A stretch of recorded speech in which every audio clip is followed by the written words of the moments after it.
Inside that delicious apple of yours, there's a couple of little black seeds. They might not look that important, but they are. They can grow a whole forest. Just ask me, Johnny Appleseed. My real name is John Chapman. I was born on September 26, 1774, in my family's farm in Leominster, Massachusetts. We lived in a cabin. I liked to play by myself when I was a young boy. I went for long walks in the forest. I studied plants and animals that I found. I left my home many years later. I traveled to Ohio River Valley. I planted juicy apple seeds all over the valley. I often went barefoot even in the freezing winter, and wore old clothes and carried a sack full to the brim with apple seeds. Families started moving to the valley.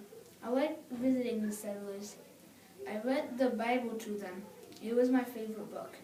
I taught the settlers what I knew about the valley. I helped the settlers grow apple trees. The settlers felt awesome having these trees.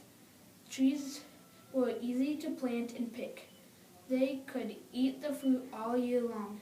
The children were so excited for me to visit. They called me Johnny Appleseed. I loved to laugh and I always told the best stories, but I always had time to play.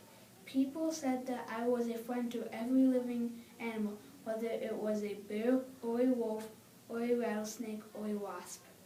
Like the Native Americans, I knew how to make medicines from the plants that grew in the valley. I used these medicines to help people who were sick. I traveled from place to place for 50 years. I planted apple seeds in the country, Massachusetts, New York, Pennsylvania, Ohio, and Indiana. Johnny died in Fort Wayne, Indiana, when he was 70 years old. Johnny died in Fort Wayne, Indiana, when he was 70 years old. He fed thousands of people with his trees. A sign at his birthplace says he grew trees. He planted seeds that others might enjoy fruit. Yeah.